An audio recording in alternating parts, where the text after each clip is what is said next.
Sehatra ny fahasalamana indray kosa tafiditra ao anatin'ny fanamariana ny andro raisam-pirenena iadina amin'ny omamiadana dia namoaka taremarika ny sampana onkologia na ny sampana fitsaboana ny aretina omamiadana eo anivon'ny hopitaly Ashera etsy Ampifloa. Tafiditra ao anatin'izany taremarika izany moa ny fanamariana izay noentin'izy ireo amin'ny hoe ny omamiadan'ny nono sy ny omamiadan'ny tranon-jaza no mpahazo ny akabeazany malagasy.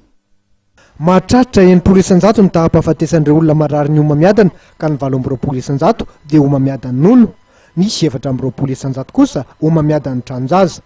Io ny taremarika voaray avy amin'ny sampana onkologia ao anivon'ny Ashera mikasika nisy omamiadana tamin'ny taona 2014. Taremarika izay nivoatra ihany koa nandritra ny fampahafantarana tamin'ny pomba ofisialy ny fananganana ny Union Malagasy contre le cancer na UMCC io marain'io. Etsika izay tafiditra indrindra ao anatin'ny fankalazana ny andro raisam-pirenena amin'ny ady amin'ny omamiadana. Androany satria 4 février ny journée mondiale contre le cancer. Erak'izao tontolo izao mi-célébrer an'io daholo tsika rehetrarehetra erak'izao tontolo izao dia natsangana le association Union Malagasy contre le cancer. Efa hitantsika teo fa tena be dia be mihitsy ny zavatra tokony atao eto amintsika dia nasayara mbola te hitarika hoe raha misy vondron'olona te hamorona association hafa hiadivana amin'ny resaka cancer io dia tena tokony atao mihitsy satria be dia be mihitsy le statistika azontsika teo iny.